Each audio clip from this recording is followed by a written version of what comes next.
ಹೇಳ್ತಾರೆ ಅಂತ. ಮಾಳವಿಕಾ, ನಿಮಗೆ ಪರೀಕ್ಷೆ, ಸ್ಪರ್ಧೆ ಮತ್ತೆ ಪ್ರದರ್ಶನ ಇದರಲ್ಲಿ ಯಾವ್ದು ಇಷ್ಟ ನಿಮಗೆ? ಆಹಾ,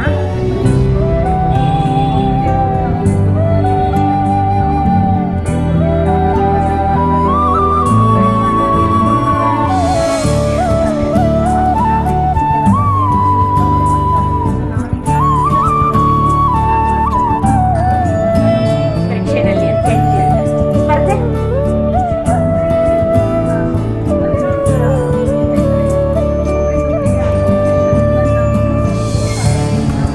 ಇನ್ನು ಈ ಕ್ಷೇತ್ರದಲ್ಲಿ ಬೆಳೆಯೋಕ್ಕೆ ಹೆಂಗೆಲ್ಲ ನಾವು ಇದು ಮಾಡಬೇಕು, ಹೊಸ ಹೆಂಗೆ ಕಲಿಬೇಕು ಅದೆಲ್ಲದೂ ಸಹ ಒಂದು ಕಾಂಪಿಟೇಷನ್ ಇಂದ ಗೊತ್ತಾಗುತ್ತೆ. ಪ್ರದರ್ಶನ ಪ್ರದರ್ಶನ ಮನಸ್ಸಿಗೆ ತುಂಬಾ ಖುಷಿ. ಯಾಕೆ? ತಲೆನೋವಿಲ್ಲ ಅಂತ? ತಲೆನೋವು ಪ್ರಶ್ನೆಗಲ್ಲ, ಅದೇನೋ ಆ ಬಣ್ಣದಲ್ಲೇ ಪವರ್ ಇದೆ. ಆ ಬಣ್ಣ ಹಚ್ಚಿದಾಗಲೇ ಆ ಲೈಟ್ ಬಣ್ಣ ಎಲ್ಲ ಆಟೋಮೆಟಿಕ್ ಒಂದು ಮ್ಯಾಜಿಕ್ ಅದಿದ್ರೆ ಏನೋ ಒಂದು ಮಂತಿಗೆ ಡೋಸ್ ಕೊಟ್ಟಾಗೆ ಫುಲ್ ಎನರ್ಜಿ ಇರುತ್ತೆ. ಅದ್ರ ಅವಾಗ ಬರ್ತಾ ಇದ್ದಾಗ ನಮ್ದು ಲೈಫ್ ಕೂಡ ಅಷ್ಟು ಫುಲ್ ಡೋಸೇಜ್ ತುಂಬಿ ಚೆನ್ನಾಗಿರುತ್ತೆ. ನೀವೇನಾದ್ರೂ ಹೇಳ್ತೀರಾ ಪುಟಾಣಿಗಳು? Thank you. Thank you.